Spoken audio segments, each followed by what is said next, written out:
হে আমার যুবক, দুনিয়াদারি তোমার আমার জন্য নয়। সর্বপ্রথমে আমি একটা কথা বলি, প্রায় মেহফিলে বলে থাকি, মায়া। এই দুনিয়াটা হলো মায়ার জালে ভরা। নবীর সাহাবাগণ নবীকে ভালোবাসিয়া দুনিয়া ভুলে গিয়ে আখিরাতের জন্য ভেবেছেন। কিন্তু আমরা নবীর উম্মত, এখন দুনিয়ার জন্য ভাবতেছি, আখিরাতের জন্য ভাবি নাই। আল্লাহ রাব্বুল আলামিন বলে, পৃথিবীর মানুষ,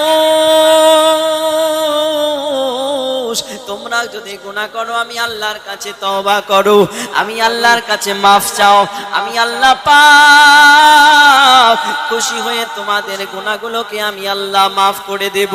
আল্লাহ পাক বলতেছেন, ফাযকুরুনি আযকুরকুম ওয়াশকুরুলি ওয়ালা তাকফুরুন।